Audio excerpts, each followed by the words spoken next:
Mesdames et messieurs, pardon de vous avoir fait attendre et travailler jusqu'à tard un vendredi soir, mais c'était vraiment une réunion extrêmement importante qui nous a permis d'aller jusqu'au bout des raisonnements.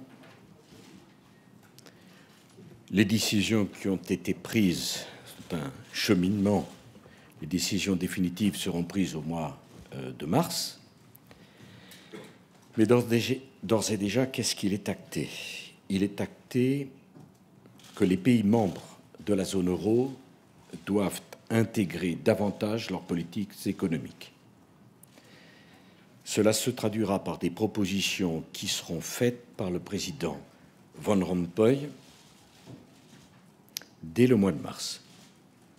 C'est une réponse structurelle aux problèmes qu'a connu la zone euro. Deuxième chose qui est actée,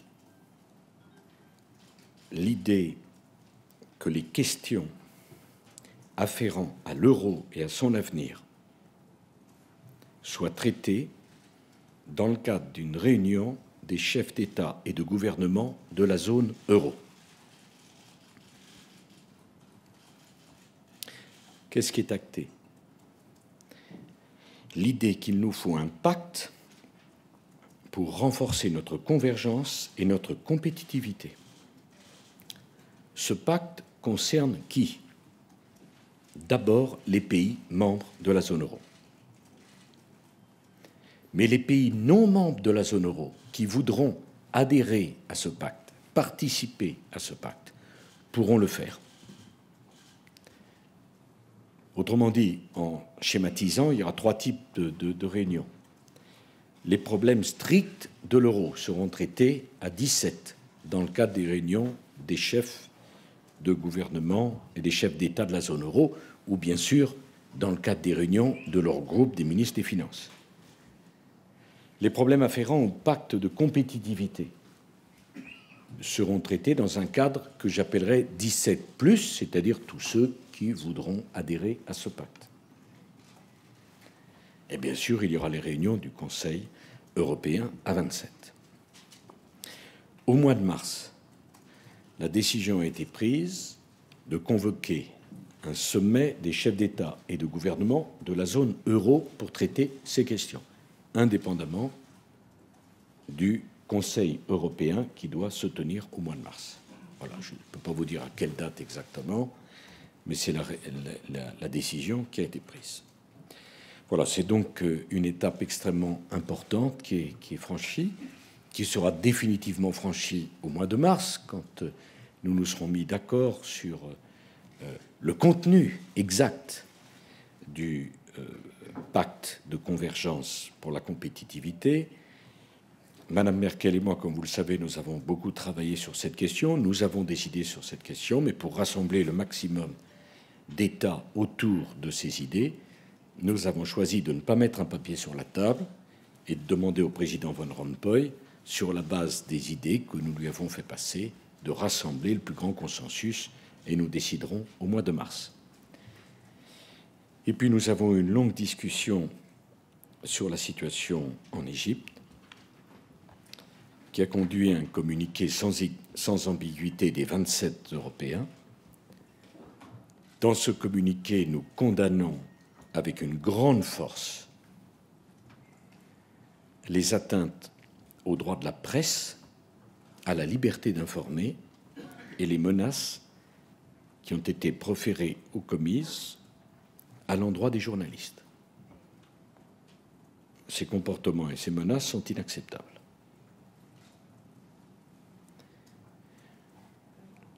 Les 27 Européens ont également indiqué le soutien au peuple égyptien dans son aspiration à la liberté, au respect des droits de l'homme et à la construction d'une vie démocratique authentique en Égypte. Et nous souhaitons que cette transition démocratique s'organise avec beaucoup de célérité. Si vous aviez des questions à me poser, j'y répondrai bien volontiers. Monsieur le Président, Thierry Arnaud de BFM TV. Le vendredi du départ, la journée du départ, c'est comme cela qu'on a baptisé la manifestation qui continue de se tenir aujourd'hui au Caire. Est-ce que pour vous aussi, ça doit être la journée du départ du président Moubarak? Est-ce que vous considérez que la transition très rapide que vous appelez est compatible avec son maintien à la tête de l'État égyptien? Nous avons condamné, je condamne sans ambiguïté toutes les atteintes aux droits de l'homme, les atteintes à la liberté de la presse. De ce point de vue, j'ai été choqué de ce qui s'est passé à l'endroit des journalistes, quelle que soit leur nationalité, au Caire, hier et avant-hier. Les menaces sur la presse sont inadmissibles et inqualifiables. Deuxièmement, les aspirations à la démocratie du peuple égyptien doivent être satisfaites. Pour le reste, je ne suis pas égyptien. Et c'est certainement pas à moi de dire qui doit prendre la responsabilité, quand et comment. Ce qui compte, c'est que la transition démocratique se fasse sans tarder. Et les Égyptiens auront à conduire souverainement ce mouvement. Et je ne suis pas persuadé que nous devons, nous, qui ne sommes pas égyptiens, intervenir dans le calendrier, dans les modalités ou dans les personnalités qui seraient susceptibles de conduire ce processus. Nous condamnons la violence, nous condamnons ce qui s'est passé, sans aucune ambiguïté. Nous voulons un processus démocratique sans délai. Et nous laissons aux Égyptiens le soin de déterminer qui doit le conduire et comment.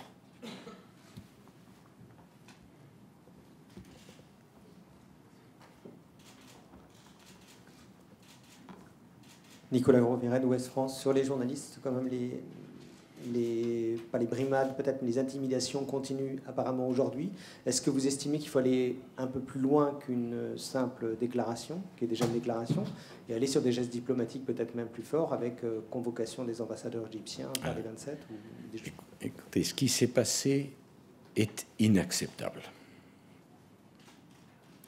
Et si ça devait se poursuivre, cela aurait des conséquences graves dans les relations que nous pourrions avoir avec un pays, quel qu'il soit, qui se laisserait aller à tel comportement à l'endroit de journalistes, quelle que soit par ailleurs leur nationalité. Arnaud Parmentier, Le Monde. Comment évaluez-vous le risque islamiste en Égypte et d'arriver au pouvoir des frères musulmans? Quel risque de contagion y a-t-il, selon vous, aux pays de la péninsule arabique, notamment les plus démocratiques d'entre eux, si on peut parler comme ça? Une autre question, excusez-moi, je reviens sur l'Europe. Non, vous ne voulez pas? On prend ça après.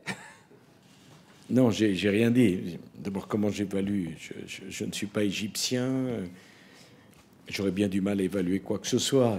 Je dis simplement que le raisonnement qui consisterait à refuser un processus démocratique au seul motif qu'il y a un risque que cela tourne mal en termes d'intégrisme, ce n'est pas un raisonnement qui peut être acceptable. Le risque existe toujours, mais on ne peut pas refuser une aspiration démocratique parce qu'il y a un risque. Mais enfin, il y a des exemples dans l'histoire où ça a tourné mal. Je pense à l'Iran. Mais pour autant, est-ce qu'on peut empêcher l'expression démocratique sous prétexte qu'il y a ce risque? Je pense que non. Y a-t-il un risque de contagion? On y est déjà.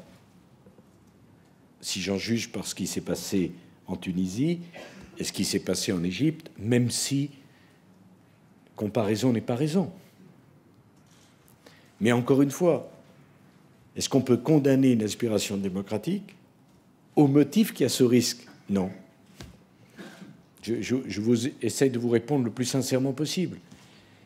Et en même temps, je vois bien, et vous avez vu un certain nombre de déclarations sur la main de l'étranger, je vois bien que si on soutient sincèrement cette aspiration démocratique du peuple égyptien comme du peuple tunisien, on doit s'en tenir à des principes très clairement, très fermement affichés et défendus, et résister à la tentation qu'on peut comprendre d'une ingérence qui se retournera alors exactement contre tous ceux qui aspirent à une authentique démocratie égyptienne. Parce que vous connaissez l'histoire de ces pays et la sensibilité de ces questions. Vous voyez ce que je veux dire. Plus on est ferme sur ces principes, plus je pense qu'on doit résister à la tentation, non pas d'aller plus loin dans la défense des principes, au contraire, mais parfois de mettre un nom, NON, sur les principes, qui à ce moment-là ferait participer telle ou telle personnalité de la vie politique de ces pays comme étant soutenue par l'étranger. Et vous savez très bien que c'est ce qui s'est passé bien des fois dans le passé et que ça a conduit, pas toujours à la bonne solution. Mais il n'en reste pas moins que si les intimidations et les violences à l'endroit de manifestants pacifiques et à l'endroit de journalistes, qui quand même représentent un symbole, celui de la liberté d'informer, devaient perdurer, nous ne pourrions pas l'accepter. Sur l'Europe, je n'ai pas entendu, ou retenu votre question, excusez-moi. Sur l'Europe, je voudrais savoir si vous êtes rentré quand même dans les détails des demandes formulées par Madame Merkel, c'est-à-dire comment surmonter le veto irlandais sur une baisse ou un taux minimal, pardon, de l'impôt sur les sociétés, et comment surmonter ce qui tient cher à cœur aux Belges, l'indexation des salaires sur l'inflation, sachant que les Français ont aussi, avec le SMIC, une indexation de facto sur l'inflation. Non, comme vous le savez, s'agissant de la France, nous étions il y a quelques années totalement indexés, nous en sommes sortis, fort heureusement. La seule indexation qui reste est effectivement celle sur le SMIC, que nous garderons. Mais l'idée que nous avons avec Mme Merkel, ce n'est pas d'imposer à tout le monde la même chose.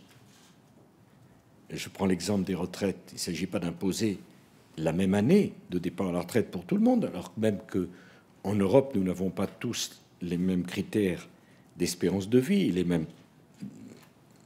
espérances démographiques. Mais en revanche, on peut se mettre d'accord sur une méthode de calcul qui consisterait à faire rythmer le nombre de cotisations nécessaires, d'années de cotisation nécessaires pour prendre sa retraite sur l'évolution de la durée de vie. Ça, c'est quelque chose qu'on peut parfaitement faire. Sur l'impôt sur les bénéfices de nos amis irlandais, il ne s'agit pas de nier des spécificités. Mais mettons-nous au moins d'accord sur, pour que les comparaisons soient possibles, sur une base, sur une assiette d'impôt sur les bénéfices qui serait la même. Et peut-être allons vers une convergence. Convergence ne veut pas dire identité absolue. Convergence veut dire tendre vers des comparaisons, vers des rapprochements, au lieu de tendre vers des éloignements. J'ajoute qu'il ne s'agissait pas aujourd'hui, vous l'aviez noté d'ailleurs, de prendre des décisions, prendre des décisions de détail, mais d'afficher une volonté, un pacte, un gouvernement économique, une convergence.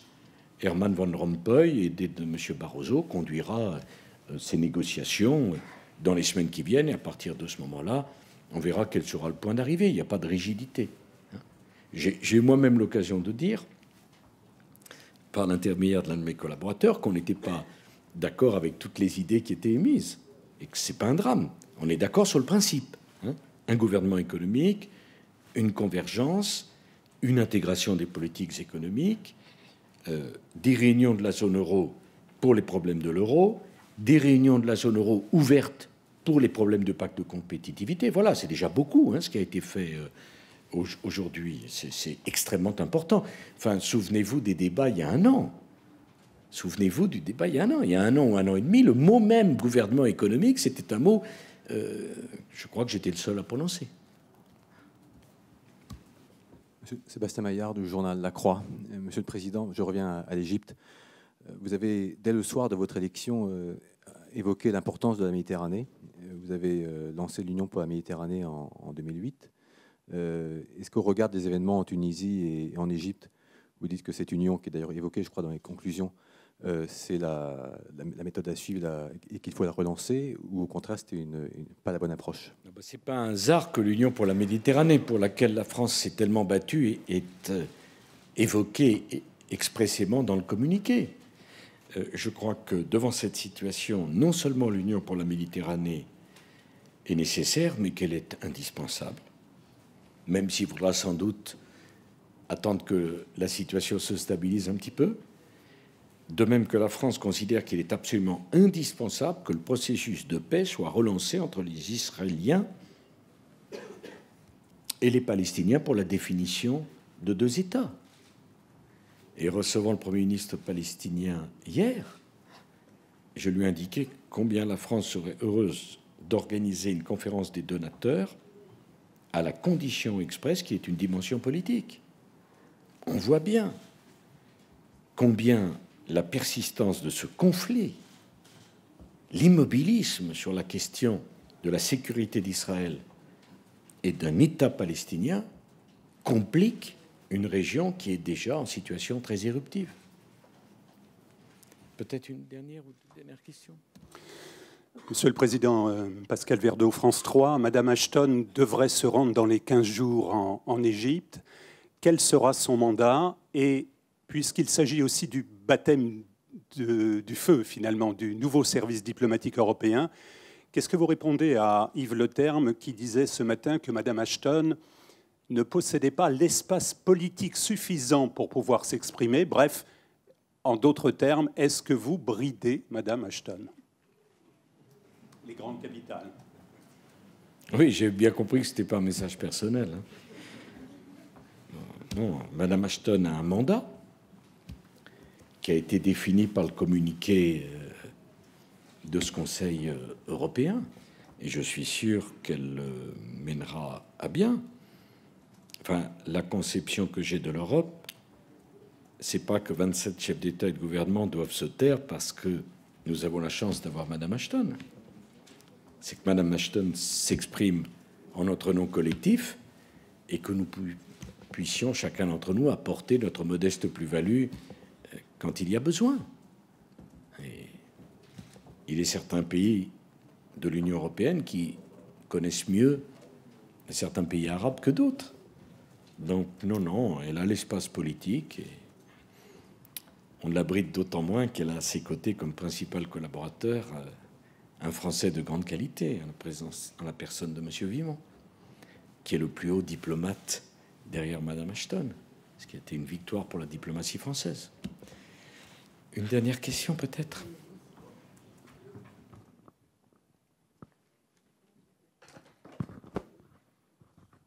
Merci, monsieur. Pour être Béatrice Adjage, RTL, est-ce que vous avez le sentiment que derrière les violences organisées contre les journalistes et contre les manifestants pro-Moubarak, il y a eu des ordres donnés par le président égyptien lui-même, puisqu'on a retrouvé chez certains casseurs, entre guillemets, des cartes de policiers? Écoutez, je n'en sais rien. Mais si ces violences et ces intimidations contre les journalistes devaient perdurer, on aurait la réponse. On aurait la réponse pour savoir si c'est un mouvement détestable mais spontané ou si c'est un mouvement détestable et organisé. C'est le temps qui va nous dire ça. Soit ça s'arrête parce que les autorités le souhaitent, le décident, et dans ce cas-là, nous nous en réjouirions, soit ça continue, dans ce cas-là, nous ne pourrions pas l'accepter. Merci à tous. Bonne soirée.